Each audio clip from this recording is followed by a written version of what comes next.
Alongside Jordan Palacio, I'm Sam Wiederhaft. A perfect sunny afternoon for a doubleheader as the Chatham Anglers take on the Braves. And Jordan, it's great to finally see some baseball again. Sam, you said it. We thought we might never see the sun again. We thought it might be July before we played another baseball game, but it could not be any more beautiful than it is right now here in Chatham, Massachusetts, over at Veterans Field. And Sam, to be honest with you, I'm excited. I'm ready for some baseball. It's been so long. The Braves come in at 3-4, playing their last game on Tuesday in a 4-3 loss at Brewster. They have a tough test today, playing 2 7-inning games against a 5-3-1 Chatham Anglers, a team that currently sits at second place in the East Division. Jordan, what does Chatham bring to the table here for both games? Well, right now, Sam, I got 2 words for you. It's Spencer Torkelson. This is a guy that a lot of people are thinking has the possibility of going number 1 overall in next year's MLB draft. Out of Arizona State, the first baseman set the record in the field. But this is a game-changing kind of an athlete, an organization, potential changing athlete for Chatham. Torkelson playing his 3rd Cape League game here today against the Braves. Let's take a look at how the Braves line up. It'll be Noah Bridges leading it off for Bourne, playing in center field. Alika Williams batting second. He's the shortstop. Alec Burleson in the 3 spot. He's the DH today. Jimmy Glowenke gets the start at second base in the 4 spot. A.J. Curtis takes over first. In the 5, Kyle Hess in right field. Jake McKenzie in left. Cody Morissette gets the start at third base, and Jay Campbell behind the plate catching today. And on the mound for the Anglers to start things off will be Colby Kubicek, who just finished his first year at Texas. Yes, he did. And over at UT, his longest outing is 2 2/3 innings pitched. So kind of a unique spot starting, I should say. Finished last season with the Longhorns 0-1 with a save, an ERA of 6.5. in 18 innings pitched. So far this season on the Cape, he's 1-0, has not given up a run yet in 7 innings pitched. He's had 2 appearances, one of which was a start. He's thrown 7 strikeouts, 2 walks, and only given up, get this, Sam, 2 hits in 7 innings. Well, it will be a tough test for the Bourne Braves lineup, who is taking some practice swings over on the first base side, still awaiting for the Anglers to take the field. Now, Jordan, one player we don't see in the lineup today, Xavier Warren, who's really struggled the past couple games, really hasn't broke out since last Saturday in the win against Falmouth. Yeah, that's the last time we really saw that bat shine for Xavier Warren. I believe the stat on him right now is he is about 1 for 14, 1 for 15 since that Falmouth game last Saturday. Granted, he really hasn't had the chance. He only played 2 or 3 times after that game because of all the rain that we've been having. But instead of him, it's Cody Morissette over at third base, who's been on the upswing. Started off the season really, really struggling, picked up his first couple hits, and now, has got an opportunity here to really stake a claim on that third base spot. And Noah Bridges leading it off for the Braves, a player that's really increased his on the season was 1 and a strikeout. And one thing, Jordan, the Braves were able to do in that game against Brewster was draw a ton of walks. Yeah, and it's going to be important, especially for a team that does not hit the ball, especially like the Braves have been doing so far this season. We're talking about a team who's dead last right now in the Cape League in terms of batting average. So what happens when you can't hit the ball? You got to figure out other ways to get on base. And they were exceptional at doing that against Brewster. Really, that was what kept them in the game. And if they're able to do that here today, then the Braves might be in business.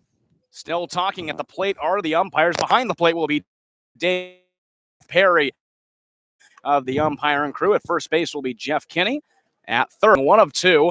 The second game, they got a win on the walk-off single from Alec Burleson and Jordan. This team hasn't played a full 9-inning game since last Monday.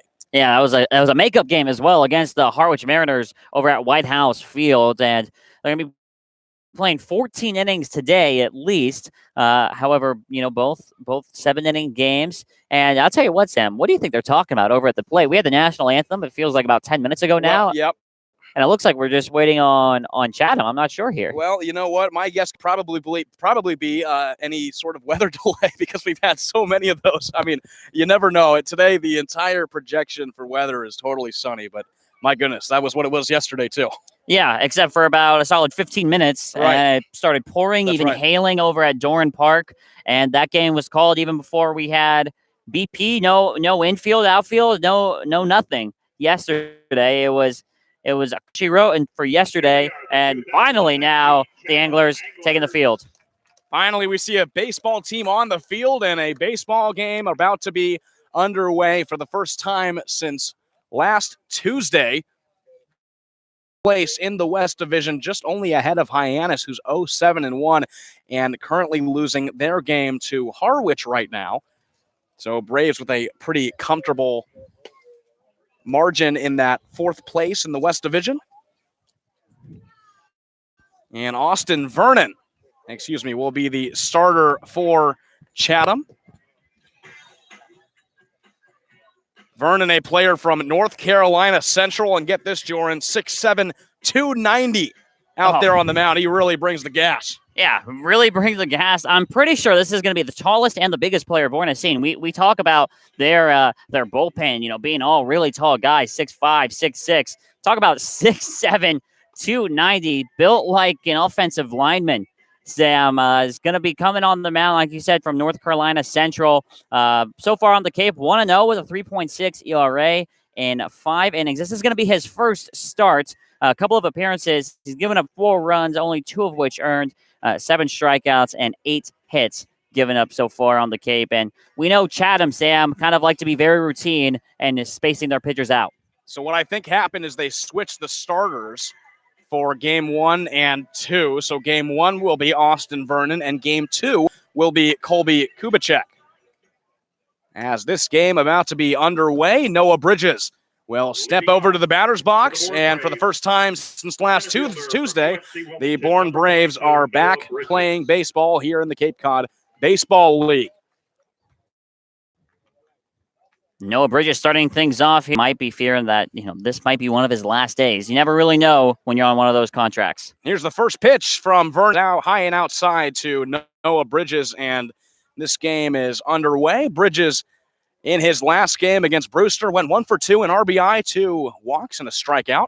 Here's the 1-0 pitch. That one falls in the zone on the fastball. It'll be a 1-ball, 1-strike count. Yeah, first 2 pitches to Bridges, both fastballs clucking. 92 and 91 on the gun, respectively. 1-1 from Vernon. Bridges watches that ball for a ball. 2 balls, 1 strike. It was a good pitch there from Vernon. Just missed the zone. Off speed. Talk about a difference. 10 miles an hour.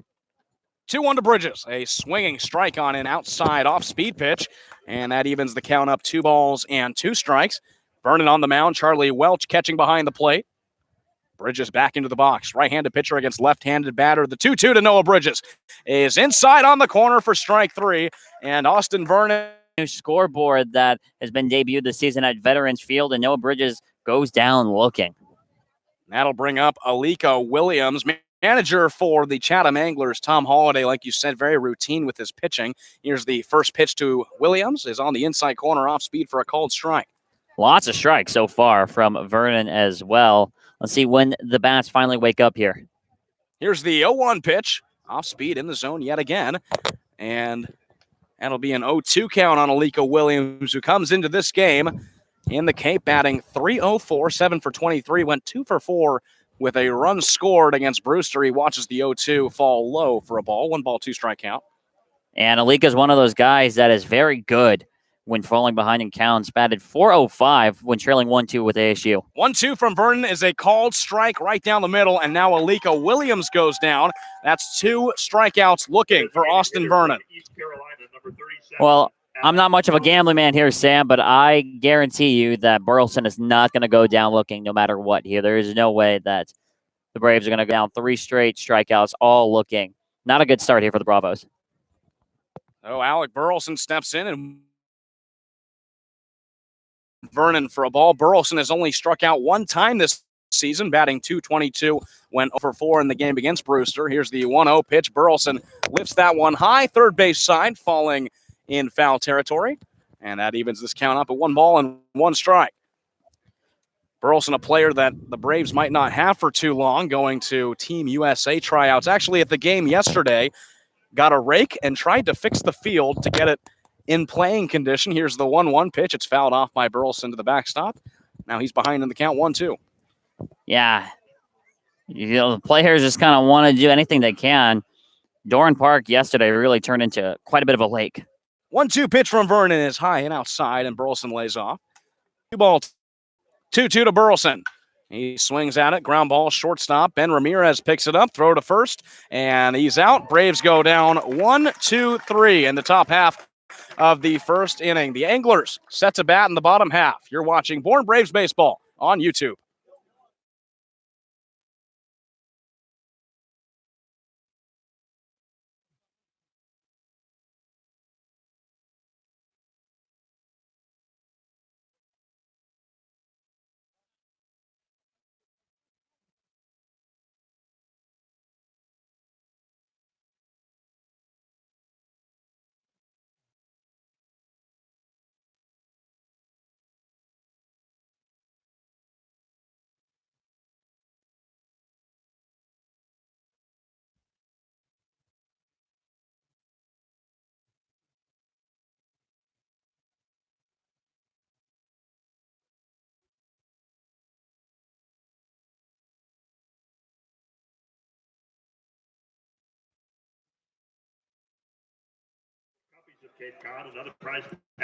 Welcome back to Veterans Field, bottom half of the first inning. Braves couldn't get any runs or hits on the board. It's 0-0. Let's take a look at the Chatham lineup today. Tyler Dones leads it off playing second base. Spencer Torkelson takes over left field. We know what he can do. Jamal O'Gwin playing right field. Charlie Welch, the catcher, in the 4 spot. Caden Polkovich, the third baseman, in the 5.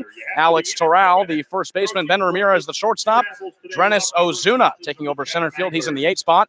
And rounding it out will be Brady Smith, the designated hitter, and they'll go up against the Braves pitcher J.P. Woodward, who, Jordan, has a lot of ties right back here to Veterans Field. Yeah, he absolutely does. He spent a lot of his younger years as a bat boy, actually, for the Chatham Anglers. His grandfather actually just recently passed away and had his ashes spread across the field over here at Veterans Field. So it's almost eerie how this game worked out how it did.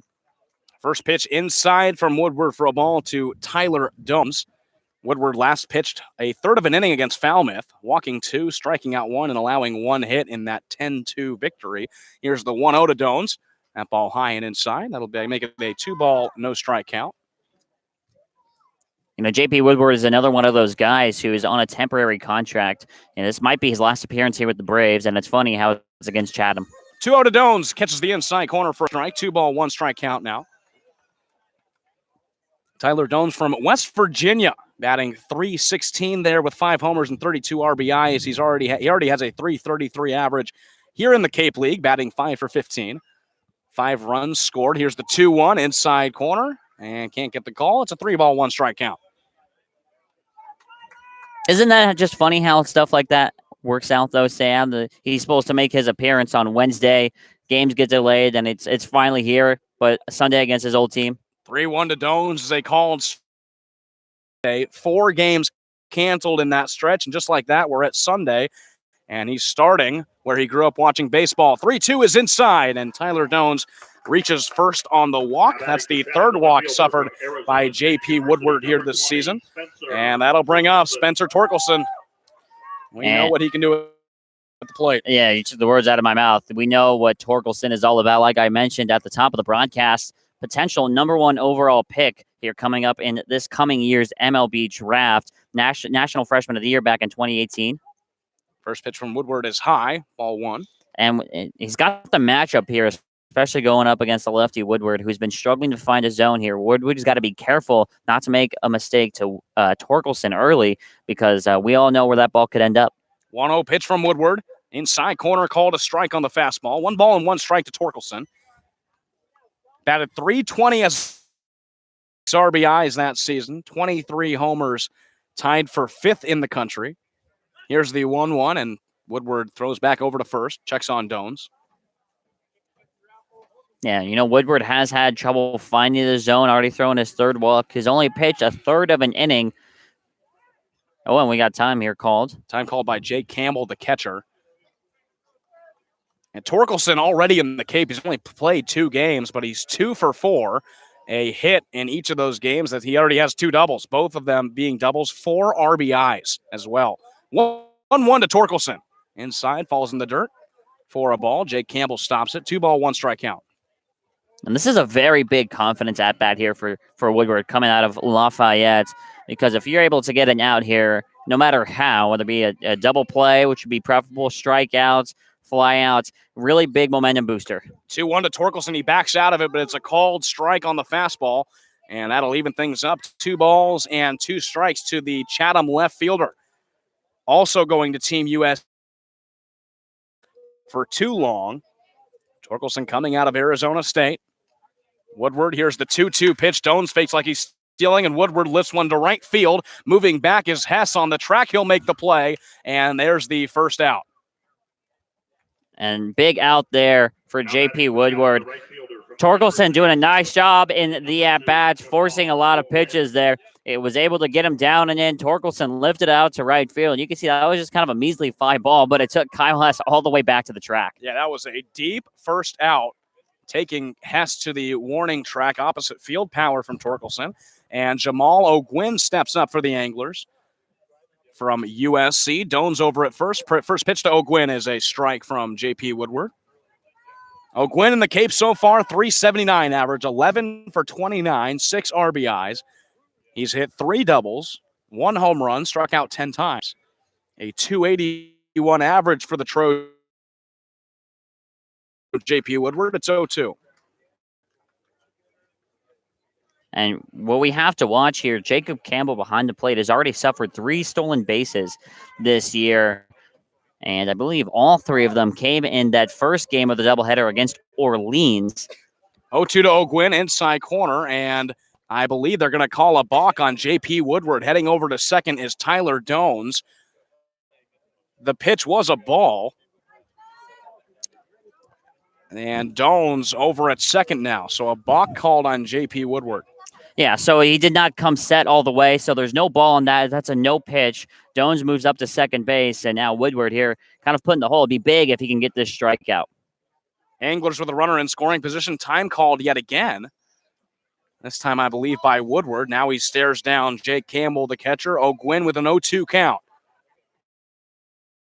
Oh, in the zone. That's another balk. Another balk. Wow. That's 2 balks in a row called on J.P. Woodward, and Tyler Dones now goes over to third. Well, they call it that he didn't come set, I believe, again. Yeah. So you're gonna have, when you come set, you have to pause all the way. So the umpires are saying that he's not doing that. Is that he's kind of hurrying, is going all in one motion. And now I'll tell you what, Sam, I don't know the last time I've seen 2 balks in a row.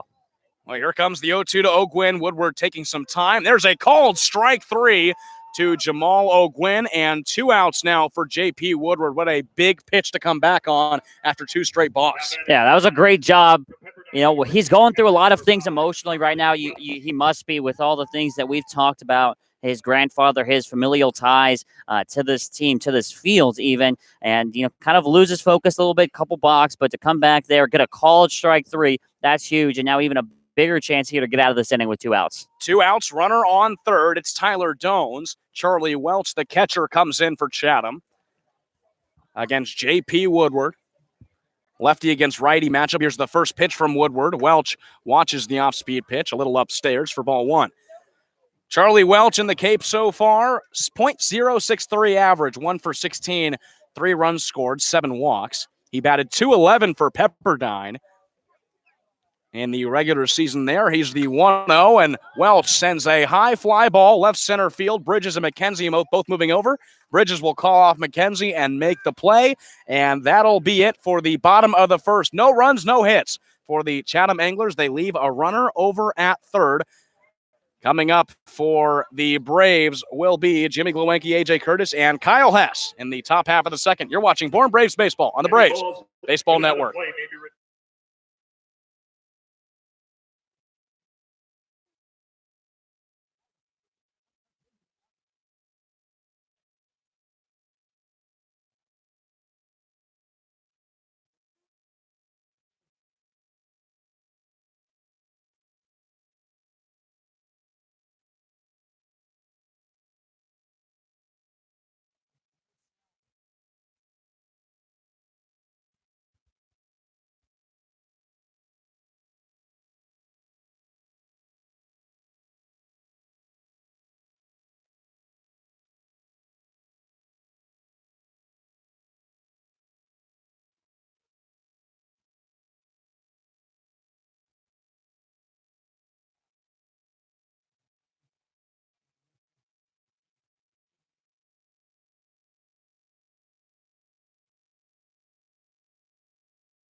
Check behind the Bourne dugout.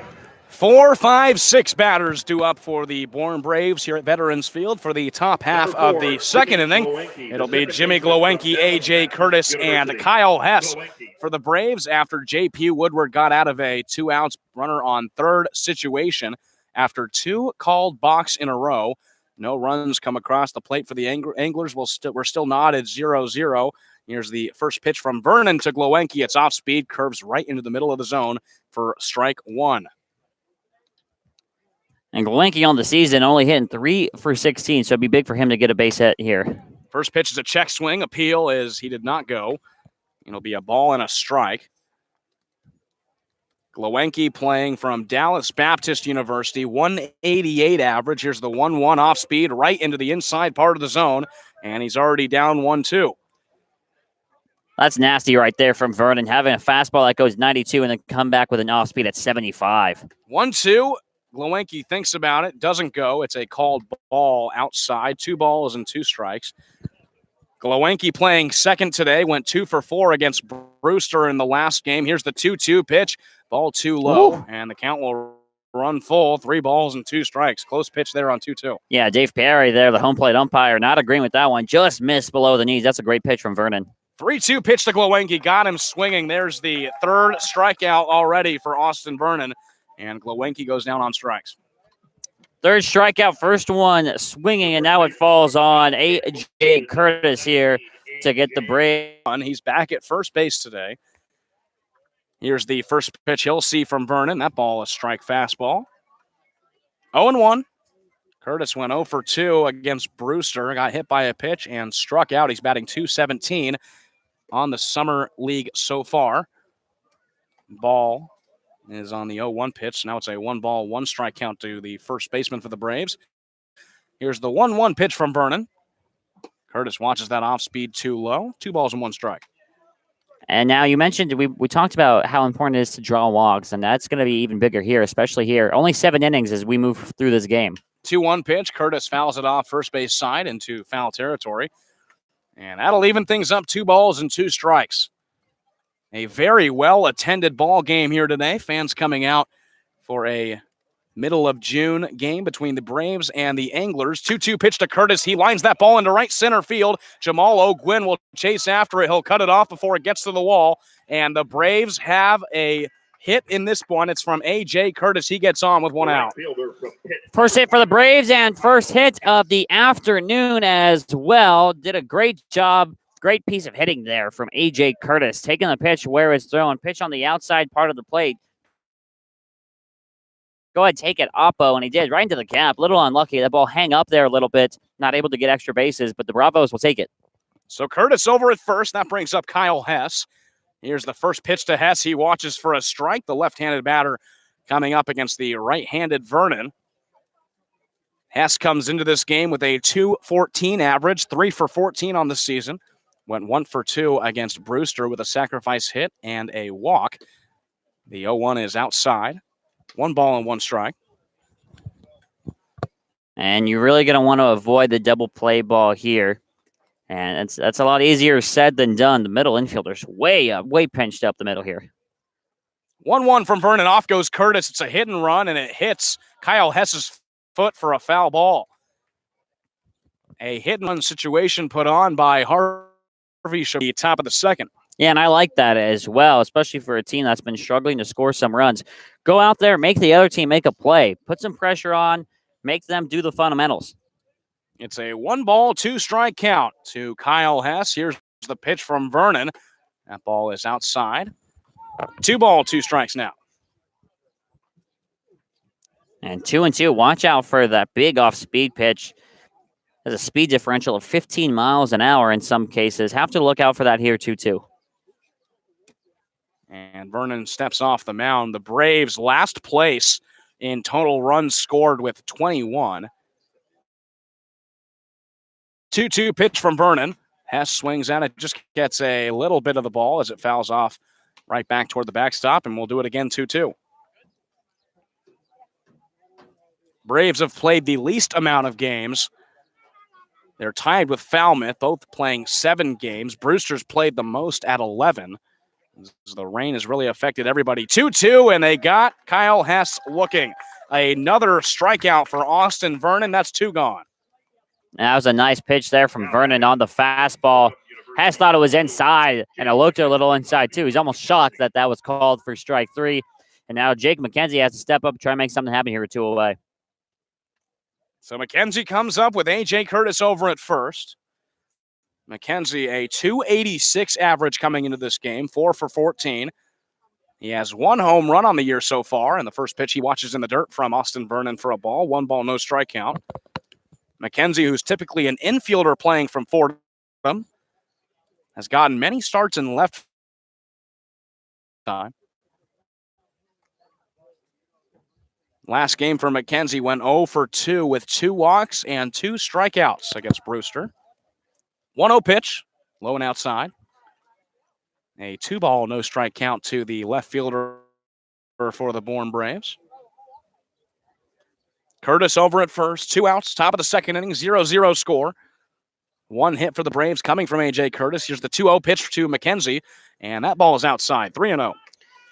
Yeah, best count we've seen here for a Braves hitter so far in the game. 3-0 with 2 outs. I think I'd be shocked here if I saw McKenzie swing the bat. Most likely just going to leave it on the shoulder and go get him 3-1. 3-0. And it's right down the middle for a strike from Austin Vernon. So now a good hitter's count for Jake McKenzie. 3 balls and 1 strike. Yeah, it's a shame. That's probably going to be the best pitch he's going to see this entire at-bat. 3-1. That ball low and outside, and they walk McKenzie. He's over to first. Runners on first and second now batting for Bourne, for Cody Morissette. College, number 7, Cody Morissette. Yeah, and for Cody Morissette, it's been a struggle-filled summer for him so far. 1 for 14, and that equates to a .71 average. I'd be very pitch to the left-handed Morissette, ground ball, first base side. Alex Terral moving for it, throws behind his back. It's a wild throw that gets to the Bourne dugout. Coming home is A.J. Curtis, and that'll be a 1-0 lead for Bourne as Morissette gets over to first. So Morissette's not going to get the hit, and he's not going to get the RBI, but the Braves will take the run, though. That's going to go in the book as an E3. Terral trying to do a little bit too much there. Leaping, throwing all at the same time. Threw it way behind the pitcher. Vernon. It goes to the Braves dugout. And the Bravos got the 1-0 lead here, Sam. It'll be Morissette at first on the error. Over at third is now McKenzie. Braves get on top first, and the number 9 batter, Jake Campbell, now coming up for his first at-bat of today's game. Campbell hasn't played since the doubleheader against Orleans a week ago. Here's the first pitch from Vernon. That ball's low to Campbell for a ball. He's 0 for 5 on the season with 2 strikeouts. Had a rough one behind the plate against the Firebirds, allowed 3 steals. As the Firebirds were extremely aggressive on the base pass in game number 1, a game they won 9, 1 ball and 1 strike. And that's to be huge for the Braves here, especially if Campbell can find a way on base, and even better yet, find a way to get a base hit here and score McKenzie over there from third base to take a 2-0 lead in the second inning of only a 7-inning game. Every single run counts here. Vernon comes set. Here's the 1-1 pitch to Jake Campbell. It's off speed and upstairs for a ball. And a solid hitter's count here for Jake Campbell. 2 balls and 1 strike. Campbell from Illinois. Wrapped up his freshman season, batted .196. He's from Wisconsin. 36th round pick by the Cubs in the 2018 draft. As that ball is low, and it's now a 3-ball, 1 strike count.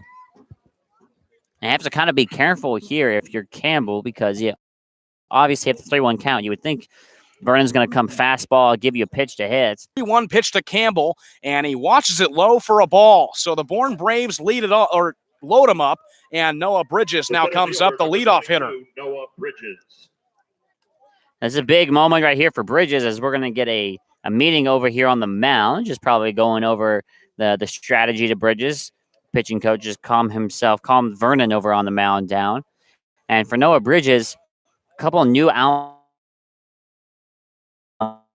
This might be, if not his last game, maybe his last day as a Bourne Brave. So has a real chance to leave a lasting impression, not only for the Braves, but for the rest of the league as a whole. Could be a big at-bat for Noah Bridges from University of North Carolina, Wilmington. Looking to make a big impression here with this at-bat. 2 outs, bases loaded.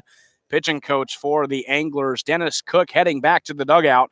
And Austin Vernon is left by himself on the mound to try and figure this situation out. 1 run already across the plate for the Braves. It's 1-0. Here's Bridges stepping up for the second time today. The first pitch from Vernon is a swinging foul ball from Bridges. Just barely got a piece of it. And it's 0-1. He struck out looking in the first inning. Right-handed pitcher Vernon against the left-handed Bridges. McKenzie at third, Morissette at second, Campbell at first, and the 0-1 is down the middle for a strike. It's now no balls and 2 strikes. And this is big for Bridges here. Struck out looking his first time. I would imagine here might go fastball up and away. 0-2 to Bridges. Bridges sends that one to left field. Spencer Torkelson is under it, and he makes the play. But the Braves are able to get a hit, and they run across the plate. 1-0. The Bourne Braves lead it heading to the bottom of the second inning. You're watching Bourne Braves baseball on YouTube.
Hosting a blood drive at Cape Cod. 1-0 lead for the Bourne Braves in the bottom of the second inning. It'll be 5, 6, and 7 due up for Chatham and Jordan.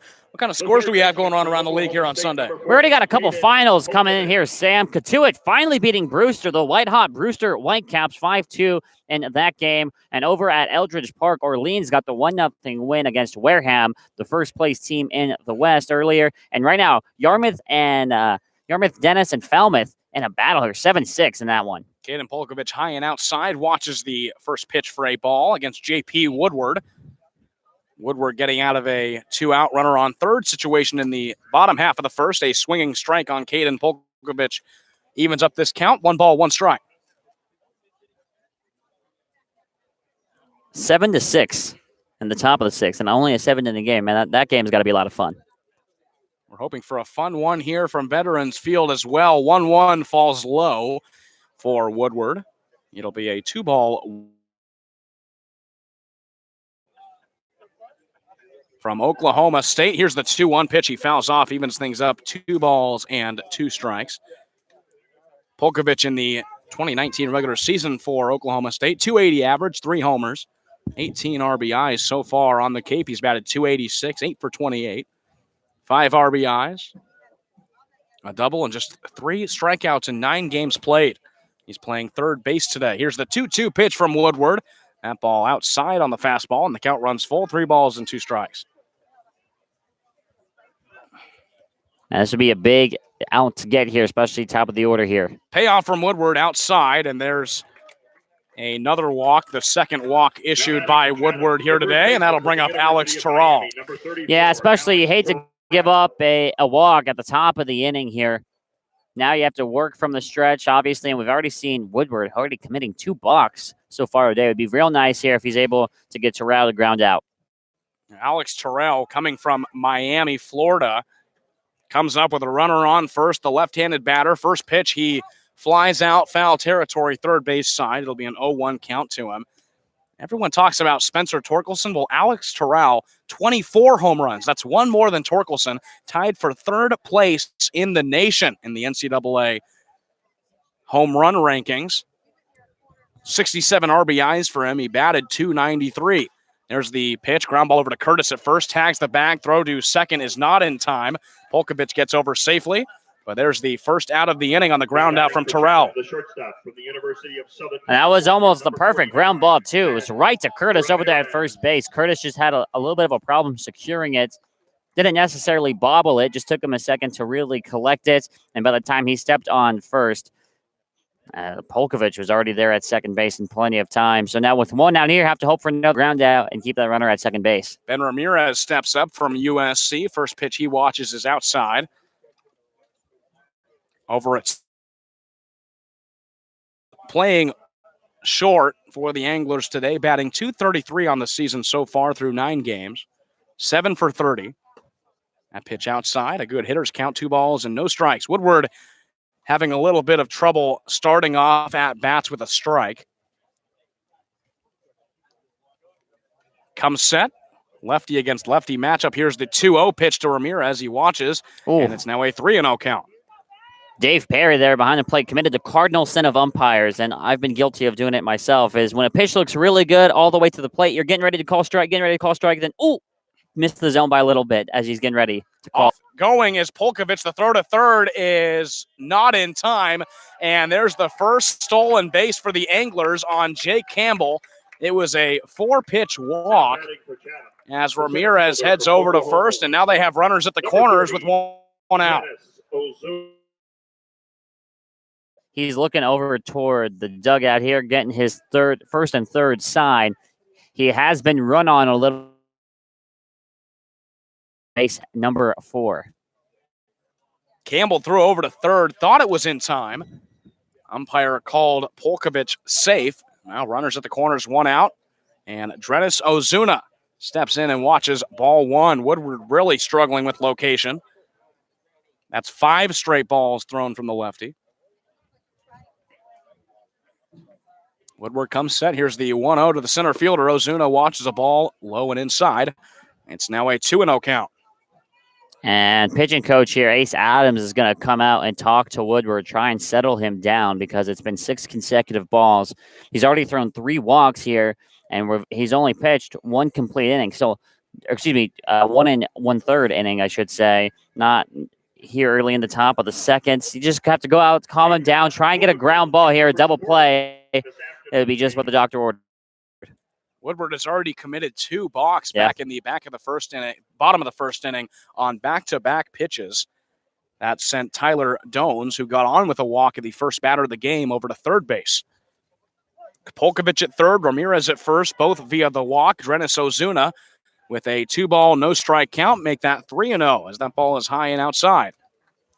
Ozuna from Oklahoma Wesleyan, .227 average in the Cape League so far with 3 doubles, 9 strikeouts. 3-0 from Woodward. Ozuna watches that strike right down the middle. 3 balls and 1 strike now. Ozuna, the number 8 batter. 1 from Woodward is a called strike on the fastball, and that's a big get-back pitch. It's now the count runs full. 3 balls and 2 strikes, 1 out. Bourne leads it 1-0 in the bottom of the second inning. Drenis Ozuna with runners at the corners. Here's the payoff from Woodward. Going is Ramirez, and that's ball 4 to Drenis Ozuna. So Chatham now has the bases loaded with Brady Smith coming up. Designated hitter from the University of Florida, number 33, Brady Smith. Well, certainly a tough situation for J.P. Woodward. Bourne already, as you said, with a arm going on the first base side bullpen. This game only going 7 innings. The first game of a doubleheader tonight here in Chatham. 1-0 lead for the Braves. Here's Brady Smith, the DH. First pitch from Woodward is low. Campbell tries to stop it. It rolls a little to his right. Polkovich doesn't go, and it's a 1-0 count on Brady Smith. It looks like it's Shawn Horning right now in the pen for Bourne. Last time we saw Horning was against Falmouth, really closed the door on the Commodores. And here, if he can get a ground ball, if Woodward can get a ground ball, all sins would be forgiven here in this bottom of the second. 1-0 pitch is outside. Brady Smith thought about it, and it's now a 2-0 count.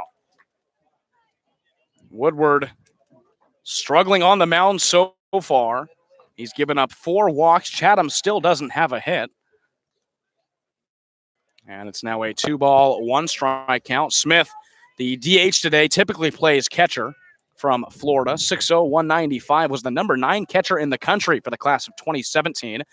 Played in the 2018 College World Series as well, and went 3 for 9. 2-1. Smith sends that ball to left field. That ball gets down. Coming home will be Polkovich. Ramirez also coming home. The Anglers take a 2-1 lead, and it's a 2 RBI single off the bat of Brady Smith. Well, pitching coaches will always say you can't loads up the bases, and all it takes is a measly single out into left field, and there's nothing Jake McKenzie can do about it, as Harvey Shapiro is going to come out and end J.P. Woodward's day. Can't defend the walk, and you look up at the scoreboard, 2-1 Chatham. Well, Woodward, a tough outing and what was a special start for him here at Veterans Field. Grew up watching players like Matt Harvey out of this game a little early. Pitching 2 1/3. Now Harvey will be taking him out, and Shawn Horning, it looks like, will be the new pitcher for the Braves. 2 runs already scored for the Chatham Anglers. It's 2-1 as Woodward comes out. Pitches 1 1/3 innings, giving up 1 hit, and so far 2 earned runs, walking 4. And certainly, Jordan, not the outing that Woodward was imagining getting the start here today. No, and that's a shame, because on the stat sheet we knew he was struggling a little bit with command, and it really came back to haunt him here. 4 walks and only 4 outs for Woodward. And it's a shame because the kid, he works his tail off. Is really a nice kid. Just couldn't make it happen today. Might be his last start, his last appearance with the Braves. And now it falls on to Shawn Horning, who, like I said, pitched against Falmouth last Saturday. Threw 2 solid innings against the Commodores and only gave up 1 hit, had 3 strikeouts and 1 walk as well. And he's kind of been dealt a bad hand here, having to go out with runners on first and second. It's only 1 out. And on Horning hasn't allowed a run this season, comes up with a 0.000 ERA, 3 strikeouts on the year. Horning,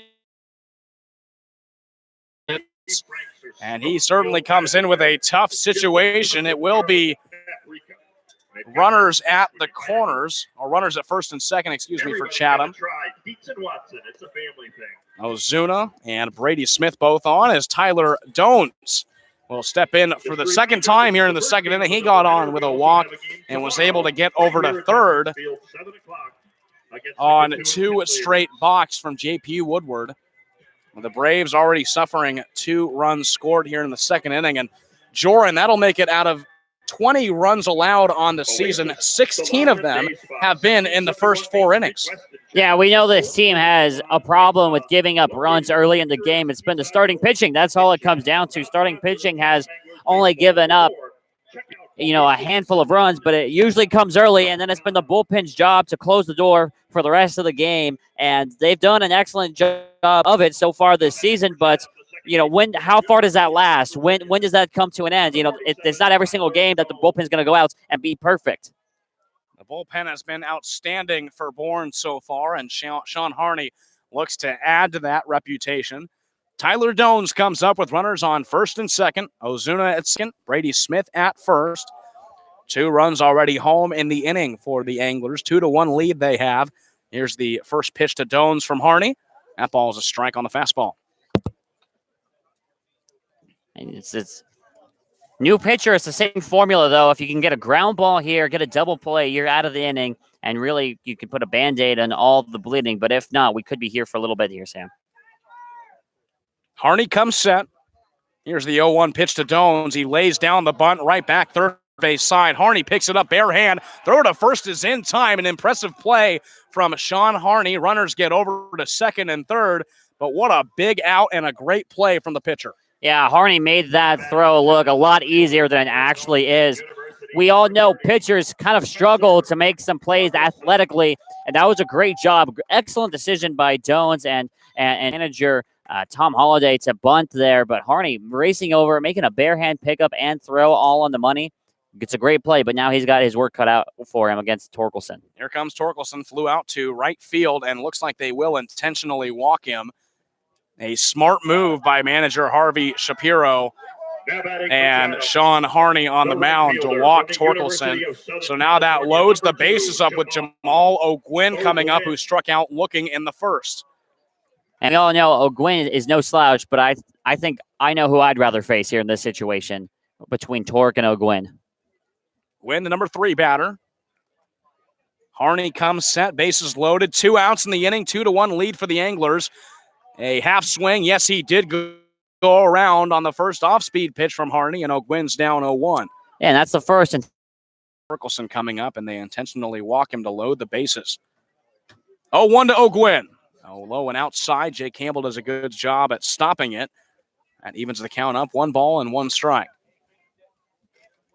Braves looking for their first win since Monday against Harwich at Harwich, a game which Harrison Rakowski went 6 innings. A solid start from him. Here's the 1-1 from Horning now. O'Gwyn fouls it off, and now he's down in a 1 ball, 2 strike hole. And this should be huge for the Braves if they can get out of this inning, only giving up those 2 runs. Horning, like I said, was dealt a very bad hand in this bottom of the second inning, being forced to go clean up Woodward's mess. But if he can get out of it, I think it's a huge momentum boost for the Braves, even though that they're losing. Bases loaded for the A's. 2 outs, bottom of the second inning. Here's the 1-2 pitch from Horning to O'Gwyn. O'Gwyn sends that ball to right field and deep. Kyle Hess moving back. It's a grand slam. Wow, it's an Oppo taco there from O'Gwyn. The intentional walk comes back to bite Shawn Horning and the Braves pitching staff. And after scoring 1 on the second, a 6th spot right now in the bottom half for the Anglers. O'Gwyn hits his 2nd home run on the season to right field, and what a beautiful home run for him. Puts up the Anglers now 6-1. Now, second flew out to left in his first at-bat. Here's the first pitch from Horning, and that ball inside. Well, hindsight's 20/20, and walking Torkelson was certainly the best move at the time, and it looks like they call it Charlie Welch was hit on the pitch. And he's headed over to first. Rounds so far in the Braves game as well, as Polkovich coming up now for the 2nd time this inning. Earlier in this inning, got on with a walk and stole third base. First pitch to him is high. 1 ball, no strike count now. Came around to score on the 2 RBI single from Brady Smith.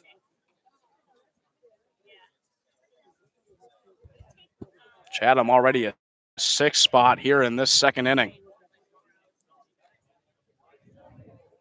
1-0 from Horning to Polkovich. Fouls it off. Evens up the count, a ball and a strike. Well, that's why the walk and the hit by pitch, for that matter, are so important, because the Anglers only have 2 hits, and they're both the RBIs. There's a 2-run single out to left field, and of course the grand slam. And if those are the only hits, then this is only a 2-1 game at that point. Horning comes set over at first. Charlie Welch. Here's the 1-1 pitch to Polkovich. That ball high. 2 balls and 1 strike now. Braves came back from a deficit against Brewster on Tuesday. Tied that game at 3, but certainly haven't seen a deficit like this that they've had to come back from.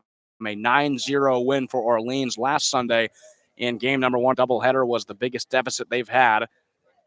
Losing a game. Throw back to first. That throw was almost in time from Shawn Horning to Charlie Welch. And I'll tell you what, I think that was closer than it might have looked over there. I think umpire Jeff Kinney might not have given that one a chance, because that was definitely bang, bang. 2-1. Polkovich thinks about it, pulls back his swing on the pitch that was upstairs, and it's now a 3-ball, 1 strike count. And it's easier to fall behind even more, because the Braves, and it's just natural as a defense when you're out there, you're giving up 6 runs, you become desperate for outs, so you try almost anything to get it out. It's easy to make a mistake in that kind of mindset. Pitch almost looks like it did hit, or was a walk, excuse me, as Polkovich heads over to first. It's now runners at first and second with Alex Terrell coming up.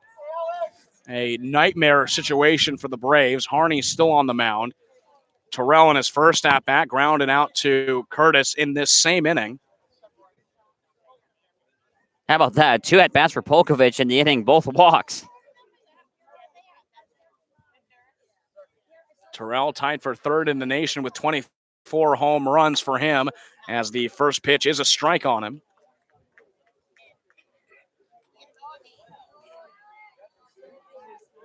Terrell from Miami, Florida, 6'1", 220, a two-time Under Armour and Perfect Game All-American in high school.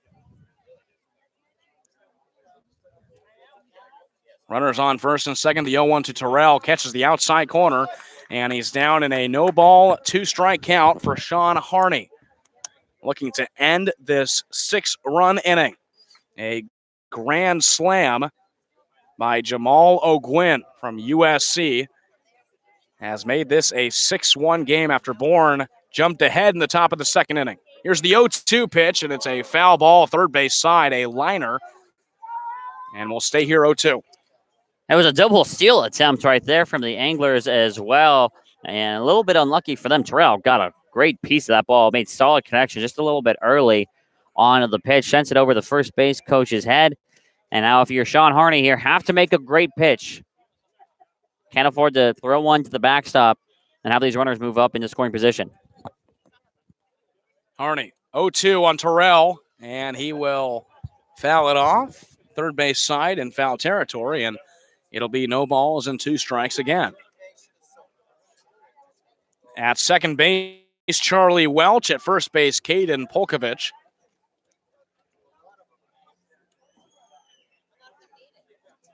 Horning stares down Campbell, the catcher. Now hands meet at the chest. Here's the 0-2 pitch. It's high and outside to Terrell. 1 ball, 2 strike count now. Here, 1-2. That's okay, though. You have to go out there, try and find a spot, maybe go down and away against the lefty. You really don't want to make a mistake. Don't want to hang a curveball as well to the lefty because that just flutters its way back into the zone.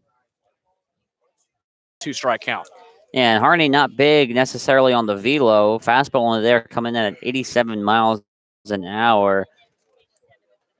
Definitely more of a pitcher that likes to keep his stuff down. Not going to get anyone to fall behind to that fastball, especially at this level here, Sam. Horning, a 2-2 count with 2 outs. Runners at first and second. And the pitch to Terrell is high and outside, and the count now runs full. 3 balls and 2 strikes. We'll do up for the Braves in the top of the third if we ever get there. Alika Williams, Alec Burleson, and Jimmy Glowinski, 2, 3, 4. Braves with 2 hits in the game so far. Those coming in the top of the second inning. 6-1 game right now in favor of the Anglers. 6 runs in this inning. Payoff, 3-2. Runners go, and the ball is outside. And for the second time this inning, the Anglers have loaded up the bases. Yeah, this is starting to get a little bit scary, and Ace Adams is going to come out for yet another pitcher meeting here. We'll do a quick count up here. I believe, if my math is not wrong, that's going to be the 4th walk so far issued in the inning, and there's also a hit by pitch lumped in there as well. So definitely the longest inning that the Braves have been out there defensively, and the most amount of runs given up, a 6 spot here in this bottom of the second, and you still have to try and stop the bleeding. Get up in the top half, try and chip away at this lead, but have to get that third out first. Ace Adams, the pitching coach for the Braves, heads back toward the dugout, and Ben Ramirez, who got on with a walk earlier in this inning, comes up for his second at-bat of the inning. Ramirez homered in the Anglers' last game against YD for his first on the season. And here's the first pitch to him. It's low and outside. 1 ball, no strike count now. For the Braves, that's 6 walks issued in the bottom of the second inning. Here's the 1-0 to Ramirez. Swings at a ground ball up the middle. But the Anglers put 6 runs on the board thanks to the grand slam from Jamal O'Gwyn. 4 RBIs already for him in this game, and the A's up 6-1. We head to the top of the third. You're watching Bourne Braves Baseball on YouTube.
A 5-run deficit for the Braves as we enter the top of the third inning from Veterans Field. You're watching Bourne Braves baseball on YouTube. Alika Williams leads it off for the Braves, 6-1, 6 runs in the bottom of the second inning on just 2 hits for Chatham. That's called productivity right there. Alika Williams 0 for 1 with a strikeout looking in the first. Faces Austin and watches ball 1 on the off-speed inside pitch. Vernon allowing 2 hits to the Braves as well. The 1-0 is on the inside and low corner for Williams. 1 ball and 1 strike now. And if you're looking for positives here for the Braves, Vernon was sitting a long time in that inning. Alika Williams to left field, moving back is Torkelson, and that ball gets down and all the way to the wall. Williams heads over to second base. It's a leadoff double for Alika Williams. One Sun Devil hitting it to the other. And there's a nice solid hit for Williams. He's on second with no outs. And that's exactly what I was saying. Vernon's been sitting for a little bit. The arm kind of gets a little bit cold, and you make a mistake pitch right over the heart of the plate and jumps all over that, hitting the double to deep left. And, there's no such thing as a 5 deficit against Brewster as Alec Burleson comes up. He grounded out to short in his first at-bat. Vernon checks back. It was 3-0 entering the top of the third, just like this game.